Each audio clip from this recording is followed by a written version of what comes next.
Hello, welcome to John McHugh Real Estate. Today, home buyers have so many ways to take a look at a home. If it's online, so many different websites, they can research public records, and then we can also go in and have a private tour or look at an open house. Sometimes we want to make sure that everything that we're looking at is authentic, and we want to make sure that some things aren't too good to be true and are what they appear. And so we always offer the opportunity to home buyers to have a professional home inspection. And today we have with us Chris Monahon from National Home Inspection in Natick. Chris, welcome. Thank you very much, John. Glad to have you here. Glad to be here. Perfect. Chris, I wanted to ask you, you've been in the business for a long time. How long have you been inspecting homes, and how long have you owned your company? So I started in 1980, so it's been 43 years. This is my 43rd year in the business. Yep, I've been doing it forever. When I started, I was one of the youngest home inspectors around. All the other inspectors back in 1980 were all old timers who had, basically retired from, building houses or plumbers, or they were electricians or something like that. This was all a second career for them. But for me, it was really a first career. A first career. So you elected to go right into being But here's the thing. So the reason I went into it was because my dad asked me to join him in the business. Oh, great. My father started this business in 1967. So you've been tagging along for quite a while. That's great. That's right. Yeah. My dad was a big name in the home inspection business, a fledgling profession in 1967 when he started doing it with a guy from New Jersey. Wow, so this has been going on for a while. Yeah, good. Yeah. That's a lot of experience. Back then, nobody knew what a home inspection was. Right, of course. Back in those days, what you did when you bought a house was you called your Uncle George, right, who was a carpenter in his past or whatever, and he'd walk through the house with you and hopefully try to find if there's something wrong with the place. And it was all very loosey-goosey, and but that's what you did in the old days. You brought your dad along, Right, of course. now we're not looking at that. Right. Now we're trying to make sure that with trying to protect these huge investments can be such an important thing to do. People are spending a lot of money, and of course everything looks great. We always portray it online to look fantastic, but we also want to get into exactly what is underneath. And again, I always like to start off when I'm talking about inspections with clients, and anytime I'm talking about it, is the purpose of a home inspection. And when I began in the business, I think a lot of people perceived home inspections as an opportunity for people to go in and find wrong. And I often think when you're looking for trouble, you might find it, but not just to see what was there, but I think some people misconstrued the purpose and wanted to use the inspection as grounds to renegotiate the accepted offer price. And that's not what it's for. And it's not for a broken pane of glass necessarily, or for cracking paint. I've always looked at it as an inspection is to make sure that the building that you're going to purchase is structurally sound, that the systems are safe, and we know what's in the bones of the property behind what can't be seen with the naked eye. How would you describe an inspection and the purpose of it? I think that that's pretty accurate, but I do want to make the very important point that what a lot of people think is that we're going to come in and we're going to find things that are essentially unseen. And the fact is, I'm only human. We're only human, and we have no X-ray vision. We may have a handle on how things look outwardly, and that may reveal what's going on behind certain finishes, wall finishes, ceiling finishes. Things like that. I mean, if there's water leaking out of the ceiling underneath the bathroom, we don't need to have X-ray vision to know what's going on there. Right. But just to clarify, it would be nice if we could find every single thing unseen that was wrong with the property, but it's a visual inspection. So you've never owned the home, you haven't lived in it for 40 years, and you clearly can't be responsible for everything, and you're going to go in there and find what you can. And I think that's a great way to look at it. But also, it's very important too, and I make this a big part of all my inspections, and I think a lot of inspectors are the same way, is we provide an educational session. Good. I like to call it Basement 101. Good. So I can show my clients, the potential buyers, how the systems work, what they need to do to maintain them, et cetera. And of course, we take pictures of everything. They get it all in a written report, of course. Oh, that's great. We provide reports the same day. That's great. Which a lot of inspectors do. Yeah, so a big part of what I do is educational. I told a client the other day, because they're first-time buyers, and I was arranging the inspection, and I say you can pick any inspector you want. However, I've worked with a number of these people, so you might want to consider them. I haven't had an issue.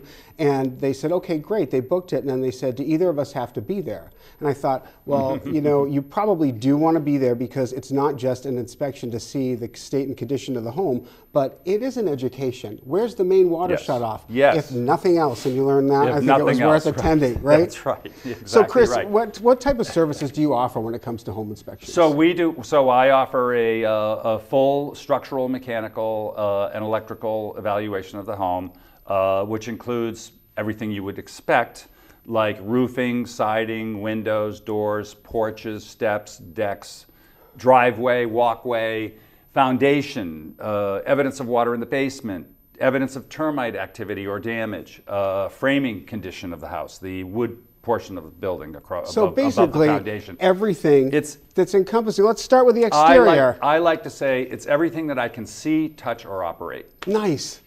That's great. I would feel good with how that. it goes. Yeah. That's great. Why don't we start with the exterior? What types of things might you look in the exterior of the home? So I want to identify the kind of siding it has. All right. So some sidings are maintenance free, others not so much.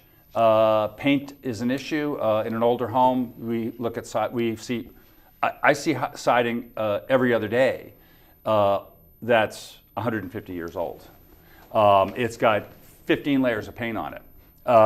Sure. Yeah, and nobody can seem to keep the paint on the house because it's got so many layers to paint over. Right. But the interesting thing about these older homes is that the siding itself, the clapboard, which is the horizontal lap siding that you see with like vinyl, for instance, you know, or the shingles, which look like this, are all made out of cedar.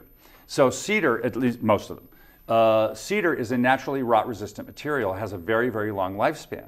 So despite the fact that the paint might be falling off the place, the siding is usually in pretty good shape. Got it. Underneath all the paint.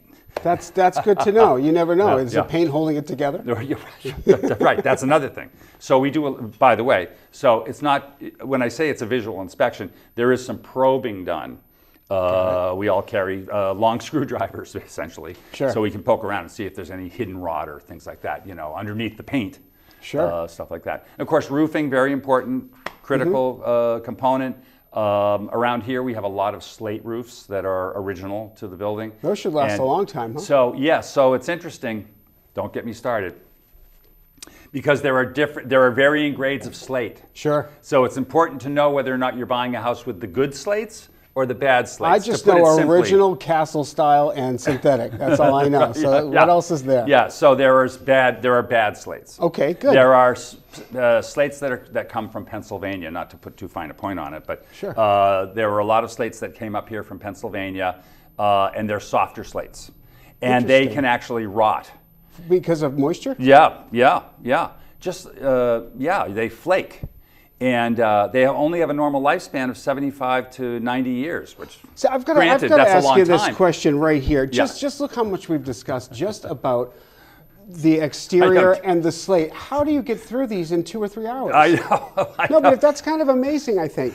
I think it's amazing that if we you keep can be going so like this, detailed. You know what? If you find something that's probably an issue, then you probably spend more time on it, and that takes more time in the report. That's I think it's amazing. How about the garage? What do you do in there? So important distinction between attached and detached garages. So around here, again, this is where we live. We see a lot of old wood detached garages, and they are literally falling over because they are built right on the ground, built in the dirt. And a lot of these garages, believe it or not, back in the 20s and 30s when they first started building them, that's when the cars came, didn't even have concrete floors. They had dirt floors. Fascinating. Yeah, so the whole thing's built on the ground. And of course, after 90 years, everything's rotten. And do you think people run into, well, it was built to code then, but now it isn't. So there's always there's a always balance of a million yeah, details yeah. for agents and inspectors to handle. Right. Yeah. So for garages, I mean, the codes have pretty much stayed the same. They're archaic, actually. Oh, all right. Yeah, because the original. So it's interesting. The original garage construction codes required a certain amount of fireproofing between the garage and the house, if it was, especially if it was attached. Sure.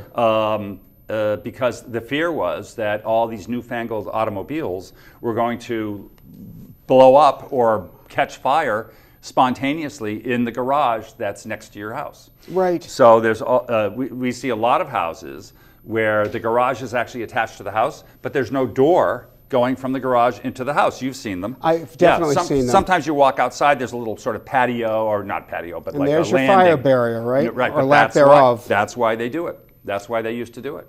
That's amazing. And yeah, kind of interesting. The next, I was thinking about, when you're talking about the garage, I think about the basement, and I want to ask you about the basement. But before I do that, here's a good question. Every time I have done a home inspection, for the most part, we'll go in, introduce ourselves, and then basically right into the basement. We'll go right downstairs to start there. Yeah. However, I did have one inspection. It was in a town that was kind of far out there, and the inspector was from that area as well, and he said, we're going to start at the top in the attic. And I didn't know whether I should jump in and say something, like, because I had, my buyers hired this inspector that I had recommended, and I wanted to make sure that I had done the right thing.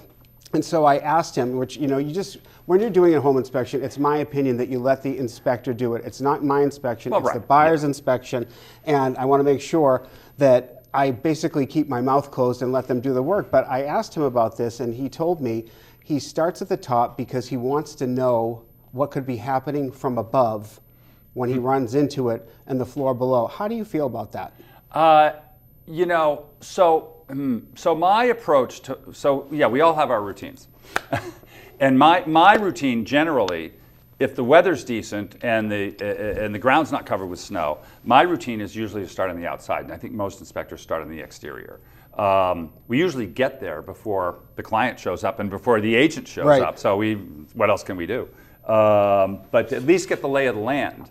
And then the basement, and then work our way up through. But you know what? I don't care.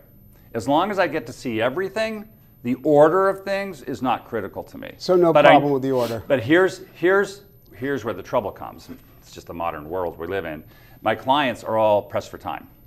Yes. So and so am I, right? We'll get it done, but we got time. Yeah. But so my clients they want me to go right to the juicy stuff. Sure. At the beginning, because they're going to leave in the middle of the inspection. Now, is that the fancy kitchen to them, or is that the boiler? It's the basement. No, they know. With the home inspector, they know it's the basement. So what are we doing in the basement? I know we're going to take a look at the boiler, the furnace. There's a few things to look at in the basement. Probably the most, right? Yeah. Heating system, of course.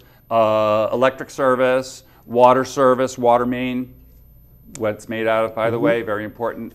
We want to make sure it's not lead. Some old homes still have lead water mains. They're and what still would around. you write about that? Well, a lead water main contaminates your water with lead. So if you think of Flint, Michigan, of course, this is we're talking about the same thing. So you don't want to drink. You don't want to drink tap water from a house with a lead water main, right? Which isn't the end of the world. Everybody drinks bottled water anyways. But you see, this is an inspector who's able to talk to you without being an alarmist. I like to hear an explanation of what's there. We can't change it, but we can be aware of it, and it doesn't necessarily mean a rocket to the deal and it's over. I love that. It's a good way to have an inspector that isn't an alarmist, that does no agenda. There's solutions. I like to feel like I'm a solution provider. Right, I've seen that in you. More than just an alarmist, the house is going to fall down because you have a lead water main. No, you need a new water main. I've seen it happen. I've seen it happen. I've seen, this is going to be it. The first time I ever ran into radon, someone said, John, there's a problem with the radon. And I thought, it was like my second year in business. I thought, there goes that deal. I was so excited. And then, of course you learn.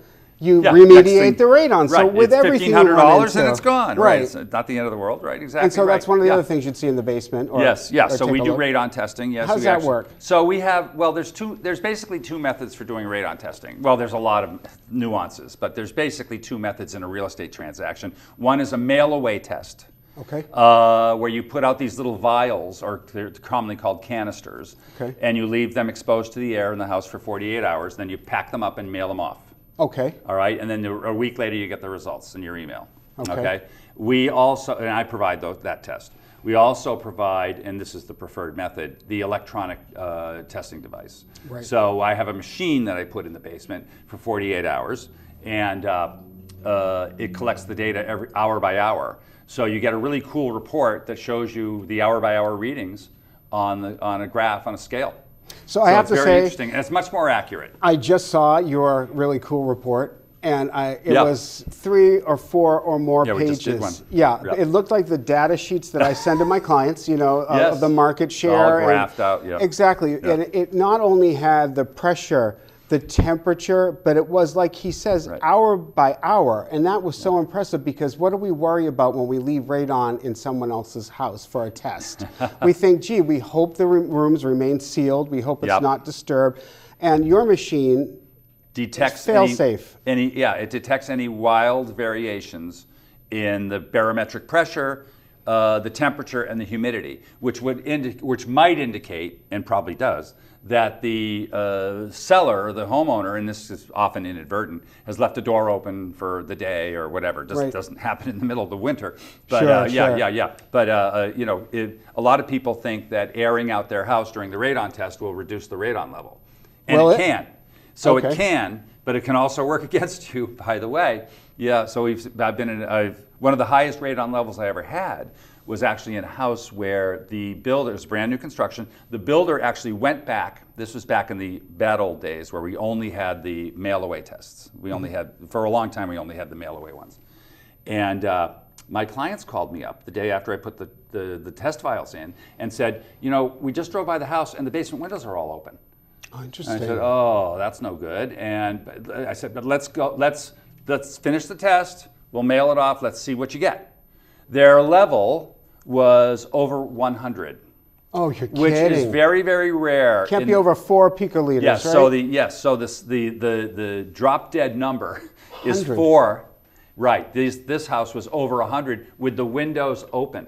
Unbelievable. Yeah, so was it doesn't like always all ledge help. and granite around there? I guess. Yeah, I have a question about that. I had a client ask me, because it's usually, we see radon in areas that have a lot of slate, a lot of stone, a lot of granite in the ground. And sometimes you don't see it. Sometimes you see a giant rock. A lot of beautiful landscaping has that. One of my clients was asking me, look at the amount of granite in our kitchen. Oh, look how we have the double thick counters. Look how we have the butler's pantry, and probably 3 times more granite than you'd see in a lot of kitchens. Anything? Absolutely not a worry. No effect. And I'll tell you why I know. We were actually, so there was a big report in the Boston Globe years ago about this granite countertop thing. And are we all getting radon from our granite countertops? Because it does come from granite type stone where uranium is often found. Radon, in case you're wondering, comes from uranium. Probably shouldn't be a mystery, but just so everybody knows, it's uranium. Sure. So there's always an upside to having a high radon level. You might be sitting on a uranium mine. But anyways, so this fabricator, granite countertop fabricator in Waltham, called us up and had us come in with our machines, and we put like 4 machines in their giant warehouse. They closed it up for the whole weekend. And there's just slabs and slabs of granite. I've never seen anything. I've never been in one of these. I walk by one now and then. They keep a lot of their stuff outdoors, which is interesting. No, this place was all. It was well. They had outdoor stuff. This place was enormous. And we ran all these machines for the 48-hour sort of standard protocol, and the levels were ridiculously low. Low with all very that. low with all that granite. Yeah. That's amazing. Yeah. I'm amazed. Radon is tricky. The bottom line with radon, I'll say it once and then we'll be done, is you just never know unless you test. Right. Everybody wants to guess. Right. Everybody says, oh, well, the house is built on ledge, so it must have high radon. Well, that's along the same lines of, should we have a home inspection? I always get asked, should we have a radon test? And I'd say, I would always recommend a home inspection. I will always recommend a radon test, especially with the radon, because it's only a little money for potentially a big discovery. Test. Right. Chris, can you tell me a little bit about what you might look at with the plumbing and the electrical? All right, so what I'm looking for with plumbing is leaks. Sure. Number one, I'm looking at a water heater or a way to heat water, not necessarily a water heater tank, or there's a half a dozen ways to heat water these days. Sure. And I'm looking at the type of piping there is in the house. So in a lot of our houses around here, or older homes, we have original brass plumbing. And brass plumbing will last forever because we have such good water quality. Water quality plays a very important part in the condition of your pipes. So we have good water quality here in New England. But the problem with brass plumbing is it doesn't remodel well. So everybody comes into these old houses and the first thing they want to do is put in 2.5 more bathrooms or whatever. And the first thing the plumber says is, well, we have to rip out all this old, I'm pointing at the ceiling of the basement now, we have to rip out all this old brass piping, we can't work with it. So right away you get hit with a big plumbing bill if you have the old brass piping. No way to combine the two safely. So it can be done. I'm not holding to any answer here. I'm just asking. There's exceptions to every rule, but generally speaking, most plumbers will not want to fool around with the old brass piping. Got it. Because they're going to get a call 3 months later. You spliced in a piece of copper piping, modern copper piping, into your old brass piping, and now 2 joints down the line there's leaking. Got it. So most guys don't want to mess with it. Got it. So there's your plumbing. So that's a thing. Yeah. So we like to see copper piping and plastic piping. That's okay, what good. we like to see. Also drain piping. So drain piping is often overlooked, but again, in older homes, we have original cast iron drain piping, and some of this stuff is 100 years old. And good to go? And it can be, but I often see leaks in pitting in old cast iron drain pipes. Nobody thinks about it because it's not like when your drain pipe system leaks, it doesn't come pouring out at you like a water pipe does. Right. Water pipe leaks, it sprays all over your house, because it's under pressure. But with when the drain pipes leak, it's not so easy to know.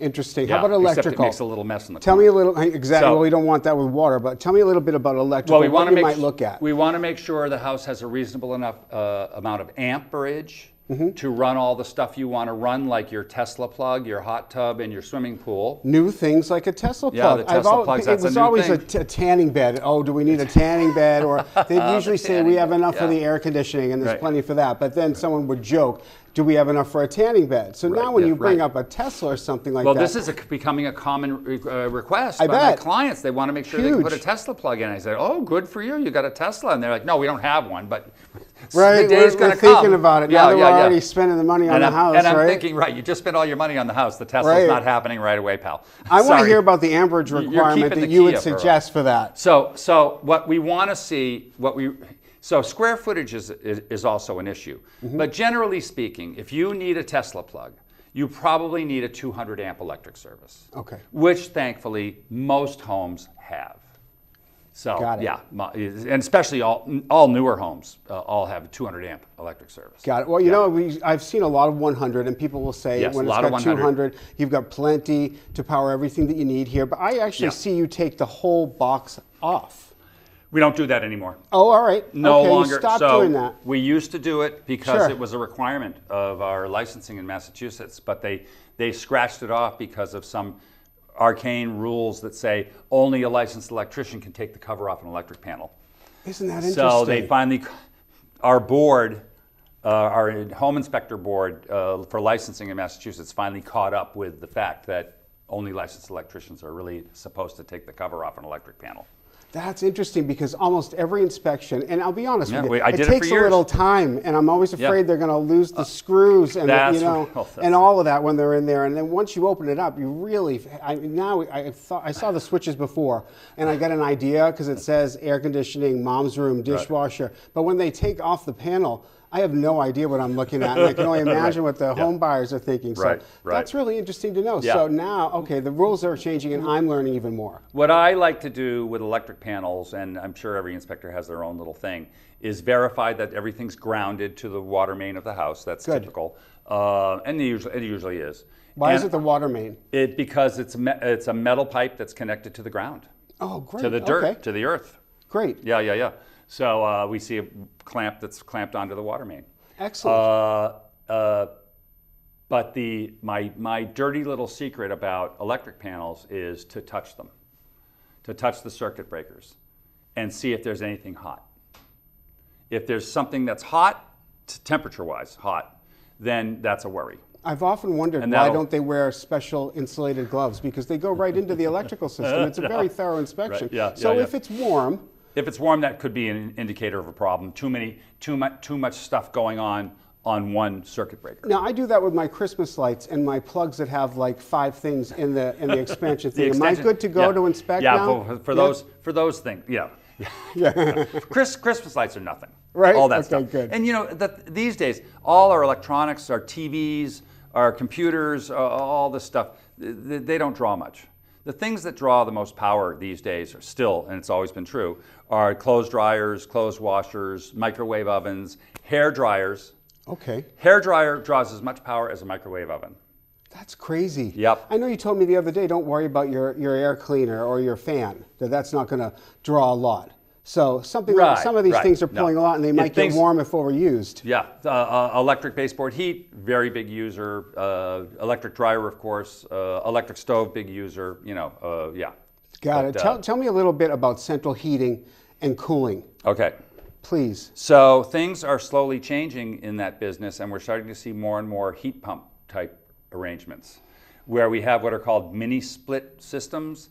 These are these dashboards that you see up near the ceiling in some rooms, and they work on a remote, and they have an outside unit just like an air conditioner does, but they give you heating and air conditioning. Are they more efficient? I happen to have one in efficient? my own. So these systems are remarkable in that they convert your electricity to 300 to 500% efficiency. 300 to 500% efficiency. That's amazing. It seems impossible.